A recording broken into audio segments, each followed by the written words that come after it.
नमस्कार। ज्ञानदूत कार्यक्रम 2.0 में आप सभी का हार्दिक स्वागत और अभिनंदन। यह कार्यक्रम कॉलेज शिक्षा विभाग राजस्थान द्वारा विद्यार्थियों में विषय परक ज्ञानवर्धन, अकादमिक समस्या समाधान एवं समय के रचनात्मक उपयोग हेतु प्रारंभ किया गया है। मुझे पूरा विश्वास है आप सभी इसी कार्यक्रम से पूर्णतया लाभान्वित हो रहे होंगे। आज के इस कार्यक्रम में मैं doctor Jyoti Gautam, assistant professor, department of sociology, content analysis, अंतर्वस्तु विश्लेषण पर आपसे बात करूंगी। जैसा कि आपको नाम से ही पता चल रहा है, अंतर्वस्तु विश्लेषण, इसमें कंटेंट का एनालिसिस किया जाता है। जो भी कंटेंट है उसके बारे में पूर्णतया समझने का प्रयास किया जाता है और उसके आधार पर रिसर्च की जाती है। अंतर्वस्तु विश्लेषण द्वितीयक सामग्री से, विशेष रूप से लिखित सामग्री से सूचनाएं अथवा तथ्यों को संकलित करने की एक प्रमुख विधि है। तो अंतर्वस्तु विश्लेषण वह विधि है जिसमें हम लिखित सामग्री से अपनी सूचनाओं को संकलित करते हैं। इसका संबंध केवल अंतर्वस्तु अर्थात सामग्री या विषय से है। इसे संचार के अर्थ को व्यक्त करने वाले शास्त्रीय वाक्यों द्वारा समझा जा सकता है। अर्थात अंतर्वस्तु विश्लेषण को कुछ शास्त्रीय वाक्यों के आधार पर समझ सकते हैं कि जैसे कौन कहता है, क्या कहता है, किसे कहता है, कैसे कहता है तथा कहने का क्या प्रभाव पड़ता है। ये कुछ वाक्य हैं जिनके आधार पर सारा कंटेंट एनालिसिस किया जाता है। इसमें संचारकर्ता, अंतर्वस्तु, प्राप्तकर्ता, साधन और प्राप्तकर्ता पर पड़े प्रभाव को हम स्टडी करते हैं। विभिन्न समाजशास्त्रियों ने इसकी अलग अलग परिभाषाएं समय समय पर दी हैं, तो उसकी कुछ परिभाषाओं को मैं यहाँ पे ले रही हूँ। कैप्लॉन के अनुसार अंतर्वस्तु विश्लेषण पद्धति एक दी गई वार्ता के अर्थों की एक व्यवस्थित एवं मात्रात्मक रूप में व्याख्या करती है। अर्थात इस पद्धति के द्वारा जो वार्ता दी गई है उसको व्यवस्थित और मात्रात्मक रूप से समझा जाता है। दूसरी परिभाषा मैंने बेरलसन के अनुसार ली है। अंतर्वस्तु विश्लेषण पद्धति संचार के प्रकार, विश्लेषण के उद्देश्यात्मक, क्रमबद्ध और गुणात्मक विवरण हेतु अनुसंधान की एक प्रविधि है। अर्थात कंटेंट एनालिसिस अनुसंधान की एक प्रविधि है जिसमें उद्देश्य को ध्यान में रखते हुए क्रमबद्ध रूप से अध्ययन किया जाता है। यह वस्तुनिष्ठ होती है, व्यवस्थित होती है और मात्रात्मक होती है। परिभाषाओं से कुछ विशेषताएं हमें यहाँ पर दिखाई दे रही हैं।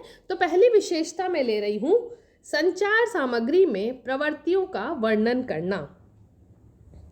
अंतर्वस्तु विश्लेषण में संचार सामग्री में जो प्रवृत्तियां हैं उनका वर्णन किया जाता है। ऐसा माना जाता है कि एक ही व्यवस्था जब लंबे समय तक काम करती है तो उसमें निश्चित रूप से कुछ परिवर्तन आते हैं और इन परिवर्तनों का अध्ययन हम संचार सामग्री में के अंतर्गत करते हैं। इसकी अगली विशेषता है विद्वता के विकास को खोजना। अंतर्वस्तु विश्लेषण के माध्यम से विद्वता के विकास की खोज की जाती है। ये देखा जाता है कि जो भी प्रकाशित सामग्री है उसमें सबसे उत्कृष्ट प्रकाशित सामग्री कौन सी है। तो इसके माध्यम से विश्लेषण करके विद्वता के स्तर का पता लगाया जाता है। अगली विशेषता है संचार वस्तु में अंतर्राष्ट्रीय भिन्नताओं को प्रकट करते हैं। अंतर्वस्तु विश्लेषण के माध्यम से जो संचार वस्तु है उसमें भिन्नताएं हम देखते हैं, उनकी जानकारी हासिल होती है। ये देखा जाता है कि समाचार पत्र, रेडियो आदि का अलग अलग स्थानों पर किस तरह से प्रयोग किया जा रहा है। संचार माध्यमों की तुलना। इस पद्धति के माध्यम से संचार माध्यमों की भी तुलना की जाती है। इसमें ये देखा जाता है कि ये किन किन समूहों को किस किस प्रकार से आकर्षित करते हैं। तो अंतर्वस्तु विश्लेषण में संचार माध्यमों की भी तुलना की जाती है।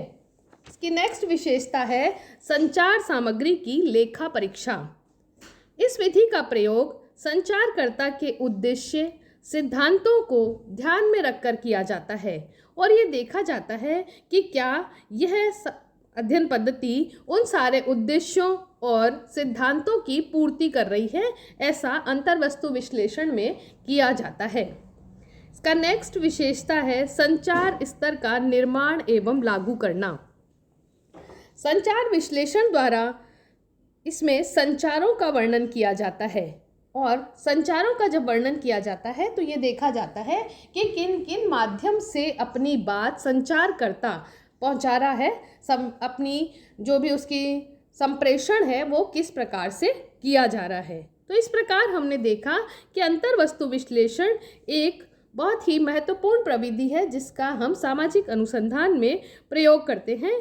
यह विधि मनोवृत्तियों और व्यवहारात्मक प्रत्युत्तरों को भी हमारे सामने लाती है और दैनिक जीवन में जो भी घटनाएं घटित होती हैं उनके बारे में भी विश्लेषण करती है। इस प्रविधि की कुछ अंतर्निहित मान्यताएं हैं, जैसे कि अजम्पशंस। अंतर्वस्तु विश्लेषण के अजम्पशंस हैं अंतर्वस्तु तथा प्रभाव का परस्पर संबंध अर्थपूर्ण है, अर्थात ये देखा जाता है कि जो भी कंटेंट है उसका प्रभाव किस रूप से दिखाई देगा। हमने आपसे कहा था या समझाया था कि इसके कुछ शास्त्रीय वाक्य हैं, क्या कहा गया है, कैसे कहा गया है, किसको कहा गया है, किस माध्यम से कहा गया है। तो इन सब में हम प्रभावों का अध्ययन करते हैं। तो अंतर्वस्तु प्रभाव का परस्पर संबंध अर्थपूर्ण है। प्रत्यक्ष अंतर्वस्तु का अध्ययन अर्थपूर्ण है। संचार की अंतर्वस्तु का गणनात्मक विवरण अर्थपूर्ण है, अर्थात कंटेंट और संचार दोनों को हम व्यवस्थित रूप से अध्ययन कर सकते हैं। अब हम पढ़ेंगे अंतर्वस्तु विश्लेषण की श्रेणियां। अंतर्वस्तु विश्लेषण की इकाइयों का चयन जब किया जाता है तो उसकी कुछ श्रेणियां बटी होती हैं। इसको 2 श्रेणियों में बांटा गया है, क्या कहा गया है और कैसे कहा गया है। जब हम कंटेंट की बात करते हैं तो कंटेंट में 2 बात बहुत महत्वपूर्ण है। एक तो शब्द क्या है, इसमें किसका यूज किया गया है, क्या कहा गया है और कैसे कहा गया है। तो सबसे पहले क्या कहा गया पर आधारित श्रेणियां, और इसको 10 उप श्रेणियों में निश्चित रूप से देखा गया है। 10 उप श्रेणियों में बांटकर हम स्टडी कर सकते हैं। तो इसकी पहली उप श्रेणी है विषय अंतर्वस्तु, सब्जेक्ट कंटेंट। यह अंतर्वस्तु विश्लेषण के अंतर्गत सबसे प्रमुख और सामान्य श्रेणी है जिसमें प्रारंभिक रूप से हम उत्तरों को जानने का प्रयास करते हैं। यह प्रारंभिक प्रश्नों का हमें उत्तर देती है। इसके अंतर्गत विषय के बारे में अध्ययन किया जाता है। नेक्स्ट है स्थिति या दशा। इस श्रेणी में इस तथ्य का उत्तर दिया जाता है कि जो संचार किया जा रहा है उस समय स्थिति उसके पक्ष में थी, तटस्थ थी या उसके विपक्ष में थी। नेक्स्ट है प्रमाण, एविडेंस। इस श्रेणी को आधार भी कहा जाता है और इसके आधार पर पूर्वीय स्थिति में वर्गीकरण किया जाता है कि पुरानी जो स्थिति थी वो किस पर आधारित थी, इसको आधार भी कहा गया है। नेक्स्ट मूल्य। बेरलसन ने इस श्रेणी को लक्ष्य एवं आवश्यकता भी कहा है। इस श्रेणी के अंतर्गत यह देखा जाता है कि व्यक्ति किन मूल्यों की तरफ दौड़ रहा है, किन मूल्यों को महत्वपूर्ण मान रहा है, जैसे प्रेम, धन, दौलत। इसमें से वह किस पर ज़्यादा आश्रित है, किसको वह अपने उस पर ज़्यादा हावी कर रहा है, मूल्य, वैल्यूज़। नेक्स्ट है सिद्धांत, प्रिंसिपल्स। मूल्य क्रियाओं के लक्ष्यों को निर्धारित करते हैं और सिद्धांत साधनों का वर्णन करते हैं कि किन साधनों के द्वारा हम अपने लक्ष्यों को प्राप्त करेंगे। जब हमारी वैल्यू जो हैं वह हम किस तरह से, किन साधनों से हम अपने साधन जो उचित या अनुचित, किन साधनों का प्रयोग करते हुए हम अपने मूल्यों को प्राप्त करते हैं, यह सिद्धांत के द्वारा निर्धारित होता है। नेक्स्ट है लक्षण। इस लक्षण में व्यक्तिगत विशेषताओं को देखा जाता है, इसलिए इसे क्षमता भी कहा जाता है। अंतर्वस्तु विश्लेषण में क्षमता का भी बहुत महत्वपूर्ण रोल है। नेक्स्ट, कर्ता, एक्टर। कर्ता इस श्रेणी के अंतर्गत उस व्यक्ति समूह को लिया जाता है जो केंद्रीय स्थिति में अपनी क्रिया को करता है, क्योंकि संचारकर्ता जो कार्य करने वाला है उस पर ही सारा रिसर्च, उसके भाव, उसके मूल्य, उसके सिद्धांत, इसी पर सारा रिसर्च टिका होता है। अधिकार, यह श्रेणी स्रोत भी कहलाती है। इस श्रेणी को स्रोत भी कहते हैं। इससे तात्पर्य है कि व्यक्ति या समूह, जो व्यक्ति या समूह है उसके क्या राइट्स हैं और उन राइट्स के आधार पर व्यक्ति क्या निर्णय लेता है। नेक्स्ट है ओरिजिन, उत्पत्ति। इस श्रेणी का प्रयोग कुछ अध्ययनों में संचार की उत्पत्ति स्रोत को बताने के लिए किया जाता है और ये ध्यान में रखा जाता है कि किस आधार पर इसका निर्माण हुआ है, ये क्या स्रोत हैं, क्या सोर्सेज हैं, क्या ओरिजिन है, जिससे यह क्रिया, यह संवाद इस तरह से इस रूप में हमारे सामने आया है। नेक्स्ट है लक्ष्य। इसके लिए संचार विशेष रूप से निर्देशित एवं संचालित किया जाता है। इसे लक्ष्य की श्रेणी में रखा जाता है और लक्ष्य को ध्यान में रख के ही सारी प्रक्रिया, सारे जो भी संवाद है वो इस लक्ष्य को ध्यान में रख के ही किया जाता है। तो इस प्रकार हमने देखा कि अंतर्वस्तु विश्लेषण में क्या कहा गया है को 10 उप श्रेणियों में विभक्त किया गया है। विषय अंतर्वस्तु से लेके उद्देश्य, लक्ष्य, और इन लक्ष्यों के आधार पर ही सारी प्रक्रिया कार्य करती है। अंतर्वस्तु विश्लेषण की अगली श्रेणी है कैसे कहा गया। जो भी तथ्य कहे गए हैं वे किस तरीके से कहे गए हैं, कहने का तरीका कैसा था, इसको 4 उप श्रेणियों में बांटा गया है। संचार का प्रकार, पहली उप श्रेणी है संचार का प्रकार। इसमें उप श्रेणीकरण करने के लिए कर्ताओं का वर्गीकरण कर दिया जाता है कि किस माध्यम से कर्ता अपनी बात कह रहा है। अंग्रेजी में, हिंदी में, जर्मन में किस भाषा का प्रयोग किया गया है, किस तरह से, किस रूप में अपनी बात को कहा गया है, तो यह है संचार का प्रकार। और अगला है कथन का स्वरूप, जो कहा गया है उसका स्वरूप कैसा है। लासवेल ने अपने प्रस्तुतिकरण के अनुसार इस श्रेणी को 3 भागों में बांटा है: तथ्य कथन, चयनित कथन और समीकरण कथन। इसी पर कैसे कहा गया पर आधारित श्रेणी में 3rd श्रेणी है गहनता, कितनी गहराई से उस बात को कहा गया है, डेप्थ क्या है। यह भी एक महत्वपूर्ण स्तर है जिसके आधार पर हम अंतर्वस्तु विश्लेषण कर सकते हैं। नेक्स्ट है प्रचारात्मक चरित्र। इस श्रेणी में किसी वस्तु का उसके प्रचारात्मक चरित्र के आधार पे सामग्री का वर्गीकरण किया जाता है कि इसकी पब्लिसिटी कितनी है। तो हमने देखा कि अंतर्वस्तु विश्लेषण मुख्य रूप से 2 श्रेणियों पर आधारित है, क्या कहा गया है और कैसे कहा गया है।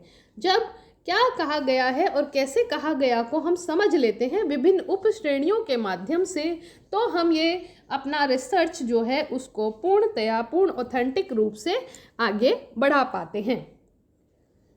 अंतर्वस्तु विश्लेषण की कुछ महत्वपूर्ण इकाइयां हैं जिससे सामाजिक अनुसंधान में हमें मदद मिलती है, और इसकी पहली इकाई है शब्द। शब्द, वाक्य, प्रसंग, पात्र, मद, समय एवं स्थान और पैराग्राफ, इसकी वे इकाइयां हैं जिसके आधार पर अनुसंधान किया जाता है, और शब्द इसकी सबसे छोटी इकाई है। किन शब्दों का प्रयोग किया गया है और किन संकेतों का प्रयोग किया गया है, इस आधार पर हम एनालिसिस करते हैं। एक शब्द का प्रयोग कितनी बार किया गया है, इन प्रतीकों का क्या अर्थ है, कितनी इसकी आवृत्ति है, इसको आधार मानकर ही सामाजिक और कई तरह के सर्वेक्षण किए जाते हैं। जब कोई प्रचार किया जाता है तो हम ये देखते हैं कि उसमें किन किन शब्दों का प्रयोग कितनी बार किया गया है। किसी लेख को पढ़ते हैं तो भी हम उन शब्दों के आधार पर विचारधारा का पता लगा लेते हैं। तो शब्द अंतर्वस्तु विश्लेषण की सबसे छोटी इकाई है। इसकी अगली इकाई है वाक्य। वाक्य के आधार पर भी विचारधारा का पता चलता है, और वाक्यों की गणना करके विचारधारा के महत्व और उसके प्रभाव को देखा जा सकता है। तो वाक्य भी अंतर्वस्तु विश्लेषण में शब्दों जितना ही महत्व रखते हैं। अगला है प्रसंग, रेफरेंस।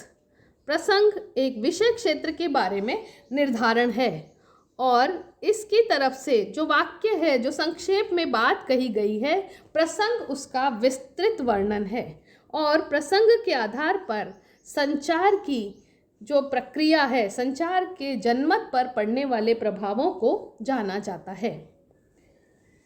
अगली इकाई है पात्र, पार्टिसिपेंट्स। जब अंतर्वस्तु विश्लेषण किया जाता है तो हमेशा उसमें अनेक पात्र होते हैं, बहुत सारे पात्र उसमें जुड़े होते हैं। इन पात्रों को इकाई मानकर अंतर्वस्तु विश्लेषण किया जाता है। अगला इसका मद है, अगली इकाई है मद, आइटम्स। मदों के अनुसार अंतर्वस्तु को विस्तार से वर्गीकृत किया जा सकता है और भिन्न भिन्न संचार के माध्यमों में मद भी, आइटम्स भी भिन्न भिन्न होते हैं। हम अलग अलग माध्यमों से अपनी बात को कह सकते हैं, चाहे पुस्तक, पुस्तिका, पत्रिका, कहानी, भाषण, आकाशवाणी, दूरदर्शन के कार्यक्रम, ये कई सारे आइटम्स हैं जिनके माध्यम से हम अपनी बात को पहुंचा सकते हैं। अगली इकाई है समय एवं स्थान। अंतर्वस्तु विश्लेषण के द्वारा समाचार पत्रों, पत्र पत्रिकाओं आदि में जो तथ्य प्रकाशित होते हैं, लेख प्रकाशित होते हैं, उसमें अलग अलग समय और अलग अलग स्थान के आधार पर भी वर्गीकरण किया जाता है और इस वर्गीकरण के आधार पर भी हम एनालिसिस कर सकते हैं कि समय और स्थान विशेष में किस तरह की विचारधारा या किस तरह का महत्व हमें जनमत पर दिखाई दे रहा है। एंड इसकी नेक्स्ट इकाई है पैराग्राफ। मद के अनुसार जब विस्तार से वर्णन किया जाता है तो पैराग्राफ में हम ये देख सकते हैं कि किस बात को किस रूप में कहा गया है और पैराग्राफ का भी जब एनालिसिस किया जाता है तो पूर्णतया बात को समझ सकते हैं, समझा जा सकता है। तो इस प्रकार अंतर्वस्तु विश्लेषण की जो विभिन्न इकाइयां हैं, इनके आधार पे अंतर्वस्तु विश्लेषण को किया जाता है और सामाजिक अनुसंधान में संचार की प्रक्रिया से उसको समझने का प्रयास किया जाता है।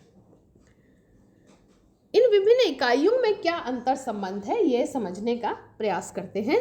तो देखते हैं अंतर्वस्तु विश्लेषण की इकाइयों का अंतर संबंध। ये जो इकाइयां हैं, मद, पैराग्राफ, शब्द, वाक्य, इनके मध्य किस तरह का संबंध पाया जाता है। पहला है, एक ही अध्ययन में विश्लेषण की एक से अधिक इकाइयों का लाभप्रद प्रयोग किया जा सकता है। अर्थात जब भी हम कोई स्टडी करते हैं उसमें एक से अधिक इकाइयों का प्रयोग कर सकते हैं, एक से अधिक इकाइयों का उसमें यूज किया जा सकता है। सीधे, सरल एवं सत्य विषय क्षेत्रों वाले अध्ययनों में शब्दों एवं बड़ी इकाइयों का प्रयोग किया जाता है। तो जो सीधे और सरल विषय हैं उनमें बड़ी इकाइयों का प्रयोग किया जाता है और छोटी इकाइयों के समान बड़ी इकाइयां साधारणतः दिशा का वेध विश्लेषण प्रदान करती है। इसमें अगला अंतर संबंध है, छोटी इकाइयों के संकेतीकरण एवं विश्लेषण में अधिक समय लगता है, बड़ी इकाइयों में कम समय लगता है। अर्थात जो छोटी इकाइयां हैं उनका विश्लेषण करने में अधिक गहनता की आवश्यकता होती है, अतः उसमें समय अधिक लगता है, जबकि बड़ी इकाइयों में समय कम लगता है। प्रसंग का प्रयोग करके संबंधों एवं अर्थों का अध्ययन सरलता से किया जा सकता है। किसी भी प्रसंग को हम यूज करते हैं, प्रसंग को पढ़ते हैं, तो उसके आधार पर संबंधों और अर्थों का अध्ययन सरलता से किया जा सकता है। इसी विश्वसनीयता के लिए प्रसंग संकेतों अथवा बड़ी इकाइयों की अपेक्षा विश्लेषण में कठिन होते हैं। तो हमने देखा कि जो विभिन्न इकाइयां हैं उनके मध्य अंतर संबंध पाया जाता है और छोटी इकाइयां और बड़ी इकाइयां मिलकर ही सामाजिक अनुसंधान में कंटेंट एनालिसिस में मदद करती हैं। अब हम पढ़ेंगे अंतर्वस्तु विश्लेषण के चरण, किन स्टेप्स को फॉलो करके हम कंटेंट एनालिसिस कर सकते हैं। तो इसका पहला स्टेप है अध्ययन की रूपरेखा का निर्माण।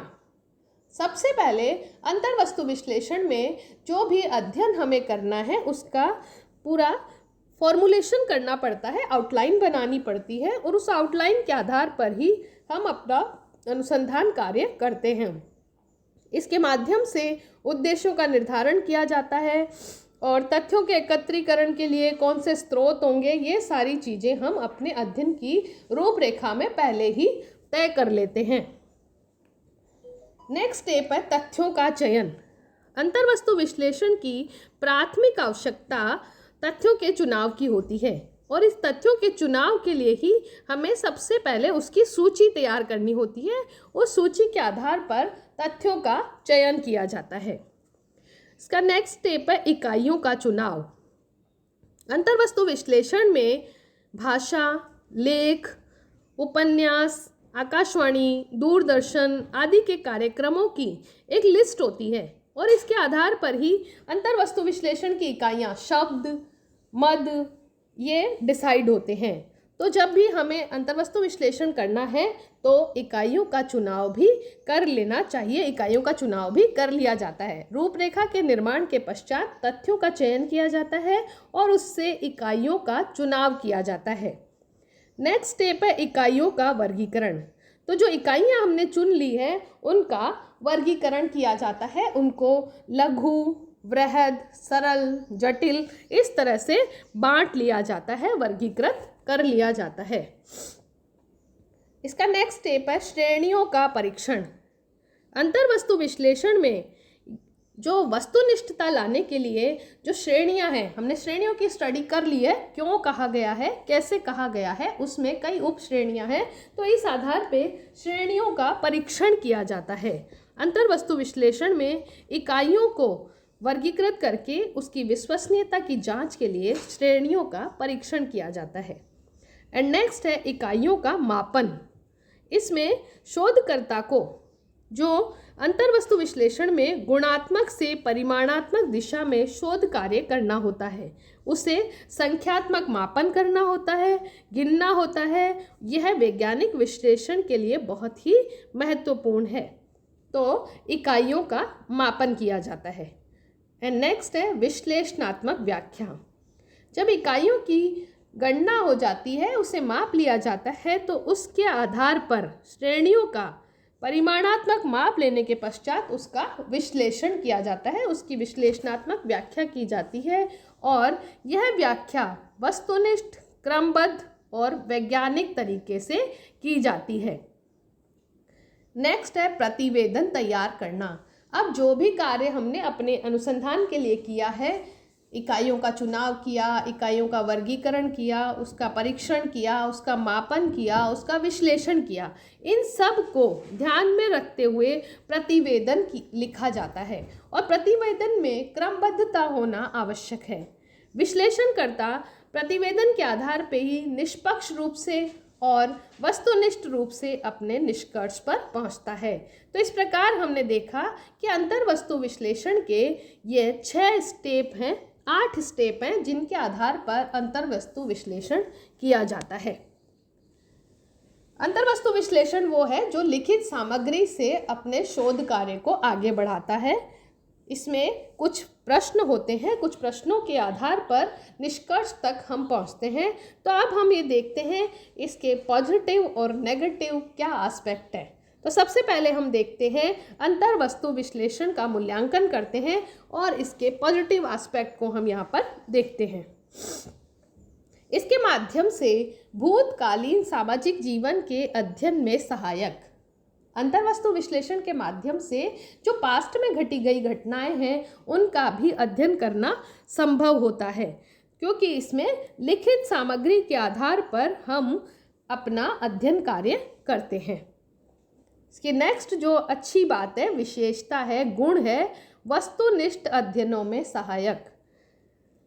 अंतर्वस्तु विश्लेषण वस्तुनिष्ठ प्रविधि है। इसको वस्तुनिष्ठ प्रविधि माना गया है क्योंकि इसमें अनुसंधानकर्ता की उपस्थिति का संचार के साधनों पर कोई प्रभाव नहीं पड़ता, इसलिए यह वस्तुनिष्ठ अध्ययन में बहुत ही सहायता प्रदान करती है।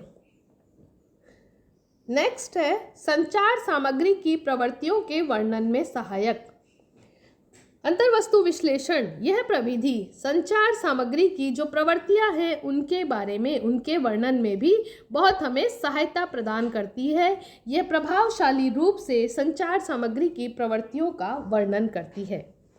इसकी चौथी विशेषता या गुण कह सकते हैं विषय विकास अथवा प्रवृत्तियों के अध्ययन में सहायक। इसके माध्यम से प्रवृत्तियों के अध्ययन में विकास में सहायता मिलती है, प्रवृत्तियों का अध्ययन किया जाता है और अनुसंधान का विश्लेषण करके विषय में जो प्रचलित प्रवृत्तियां हैं, जो वर्तमान में प्रचलित प्रवृत्तियां हैं, उनका अध्ययन किया जाता है। इसकी पांचवा गुण है संचार सामग्री में अंतर्राष्ट्रीय अंतरों के अध्ययन में सहायक। वर्तमान में जो संचार साधन हम प्रयोग कर रहे हैं उनका विभिन्न देशों में किन संचार साधनों का प्रयोग किया जा रहा है उसकी तुलना करके उनके अंतरों को अध्ययन में हम प्रयोग कर सकते हैं और ये देख सकते हैं कि किस संचार सामग्री का प्रयोग विकास में लाभदायक रहेगा। इसका छठा गुण है संचार साधनों की तुलना में सहायक। सिक्स्थ, इस विश्लेषण से हम संचार के जो विभिन्न साधन हैं उनकी भी तुलना कर सकते हैं कि रेडियो, आकाशवाणी, न्यूज़पेपर या जर्नल्स में से कौन सा ऐसा माध्यम है जो सबसे इफ़ेक्टिव रूप में अपनी बात को प्राप्तकर्ता तक पहुंचाता है। सेवेंथ गुण है प्रचार की प्रविधियों को ज्ञात करना। इसके माध्यम से हम प्रचार को भी आकर्षक और प्रभावशाली बना सकते हैं। यह विधि यह जानने में भी बहुत उचित है, बहुत लाभकारी है कि प्रचार की किस प्रविधि का प्रयोग हम अपने संचार के रूप में करें। एंड इसका लास्ट जो गुण है व्यक्तित्व के अध्ययनों में सहायक। अंतर्वस्तु विश्लेषण व्यक्तियों तथा समूहों की मनोवैज्ञानिक दशाओं के अध्ययन में भी बहुत उपयोगी सिद्ध हुआ है। इसके माध्यम से व्यक्तित्व का भी अध्ययन किया जा सकता है। जैसे कि इसकी जो छोटी छोटी इकाइयां हैं हमने पढ़ा, शब्द, वाक्य, प्रसंग, पैराग्राफ। तो जब कभी हम किसी व्यक्ति के द्वारा लिखे गए लेख को पढ़ते हैं या उसके संवाद को सुनते हैं तो जो शब्दों का प्रयोग वह करता है उसके आधार पर हम उसके व्यक्तित्व का पता लगा सकते हैं कि ये व्यक्ति आशावादी है या निराशावादी है, यह किस विचारधारा को मानने वाला है। तो इस प्रकार से अंतर्वस्तु विश्लेषण व्यक्तित्व के अध्ययन में भी सहायक होता है। अब हम पढ़ेंगे कुछ इसकी समस्याएं, कुछ इसके ड्रॉबैक्स। अंतर्वस्तु विश्लेषण की प्रमुख समस्याएं कौन कौन सी हैं, क्योंकि ये तो निश्चित रूप से हमें पता है कि हर प्रविधि के कुछ पॉजिटिव एस्पेक्ट्स हैं और कुछ नेगेटिव। तो इसका सबसे जो नेगेटिव एस्पेक्ट है परिभाषित करने की समस्या। इसके माध्यम से समग्र को परिभाषित करना बहुत मुश्किल होता है। जब ये देखा जाता है कि पूरा इसका जो अध्ययन क्षेत्र है वह निर्धारित करना अंतर्वस्तु विश्लेषण में सबसे बड़ी बाधा के रूप में देखा जा सकता है। नेक्स्ट है जनसंचार साधनों के निदर्शन के लिए विकसित प्रविधियां उपलब्ध नहीं हैं।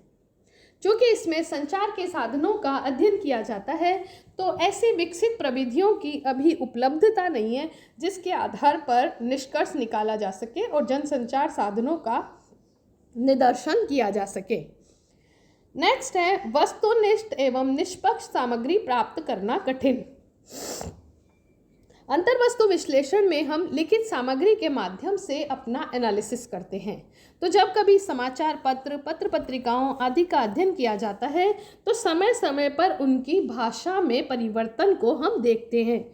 और क्योंकि कुछ अखबार, कुछ पत्र पत्रिकाएं कुछ विचारधारा विशेष को लेकर चलती हैं तो उसके आधार पर भी कंटेंट का एनालिसिस करना निष्पक्ष रूप से थोड़ा कठिन हो जाता है। इसका अंतिम जो है दोष कह सकते हैं माध्यमों के अध्ययन से संबंधित समस्या। जनसंचार माध्यमों के अध्ययन से संबंधित समस्या भी अंतर्वस्तु विश्लेषण के अंतर्गत देखी जाती है। कभी कभी समाचार पत्र दैनिक रूप से या मासिक रूप से या पाक्षिक रूप से प्रकाशित होते हैं तो कुछ विशेष घटनाएं जो कभी घटित हो जाती हैं, हो सकता है कि उनका स्थान वहाँ पर ना हो, ना उपलब्ध हो पाए, तो कभी कभी माध्यमों के अध्ययन से संबंधित समस्या भी अंतर्वस्तु विश्लेषण के अंतर्गत देखी जाती है। इन सभी दोषों के बावजूद अंतर्वस्तु विश्लेषण लिखित सामग्री के आधार पर सामाजिक अनुसंधान की एक बहुत ही अच्छी प्रविधि है, जिसमें भूतकाल में घटी गई घटनाओं का भी हम अध्ययन कर सकते हैं। तो इस प्रकार आज आपने कंटेंट एनालिसिस के बारे में समझा। इसमें यह बताया गया कि लिखित सामग्री से सूचनाओं को समझने का कैसे प्रयास किया जाता है, इसका सामाजिक अनुसंधान में कैसे प्रयोग किया जाता है। इसके कुछ शास्त्रीय वाक्य हैं, जैसे क्यों कहा गया, क्या कहा गया, कैसे कहा गया, उसका प्रभाव क्या पड़ा, संचारकर्ता कौन है, प्राप्तकर्ता कौन है, और इसके आधार पे एनालिसिस करके शब्दों और वाक्यों और प्रसंगों को देखकर एनालिसिस कंटेंट को समझने का प्रयास किया जाता है। मुझे पूरा विश्वास है आपको ये चैप्टर समझ में आया होगा। Thank you so much.